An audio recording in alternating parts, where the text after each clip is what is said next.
রাজধানী ঢাকার উত্তর ও পূর্ব থানার একটি হত্যা মামলায় অভিনেত্রী সুমি কায়সারকে গ্রেপ্তার দেখিয়েছেন আদালত। বুধবার 9 এপ্রিল সকালে ঢাকার সিএমএম আদালত এ আদেশ দেন। এর আগে 12 মার্চ হত্যা চেষ্টার অভিযোগে রাজধানীর উত্তর ও পূর্ব থানার করা মামলায় অভিনেত্রী সুমি কায়সার জামিন পান। ওই দিন তার জামিন প্রশ্নের রুল যথাযথ অ্যাবসলিউট ঘোষণা করে বিচারপতি আবু তাহের মোহাম্মদ সাইফুর রহমান ও বিচারপতি মোহাম্মদ শওকত আলী চৌধুরীর সমন্বয়ে গঠিত হাইকোর্ট বেঞ্চ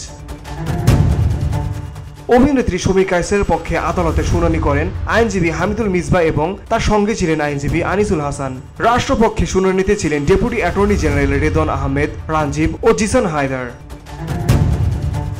এর আগে 12 মার্চ হত্যা চেষ্টার অভিযোগে রাজধানীর উত্তর পূর্ব থানায় করা মামলায় অভিনেত্রী সুমি কায়সার জামিন পান। গত বছর 5 নভেম্বর দিবাগত রাতে উত্তরা 4 নং সেক্টরের 6 নম্বর রোডের 53 নম্বর বাসা থেকে আটক করা হয় অভিনেত্রী সুমি কায়সারকে।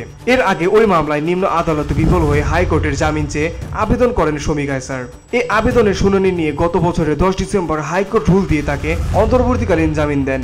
এই আদেশ স্থগিত চেয়ে রাষ্ট্রপক্ষ আপিল বিভাগে আবেদন করেন। বসুন্ধরা, উত্তরা, বনশ্রী, কুড়িল ও বাড্ডা সহ রাজধানীর বিভিন্ন স্থানে অভিজাত ও অত্যাধুনিক মানের ফ্ল্যাট কেনার এক নির্ভরযোগ্য প্রতিষ্ঠান প্লেজেন্ট প্রপার্টিজ লিমিটেড। তাই আপনার স্বপ্নের আবাসনের জন্য আজই যোগাযোগ করুন। Pleasant properties limited, where destiny matches eventually। এরই প্রেক্ষিতে গত 12 ডিসেম্বর আপিল বিভাগের চেম্বার আদালত জামিন স্থগিত করে রাষ্ট্রপক্ষের আবেদনটি আপিল বিভাগের নিয়মিত বেঞ্চে শুনানির জন্য নির্ধারণ করেন। এরপর আপিল বিভাগ চেম্বার আদালতের দেওয়া স্থগিতাদেশ বহাল রেখে হাইকোর্টে এ সংক্রান্ত রুল নিষ্পত্তি করতে সময়সীমা নির্ধারণ করে দেন। এর ধারাবাহিকতায় রুলের উপর শুনানি শেষে রায় দেওয়া হয়। Beauty Bangla news desk.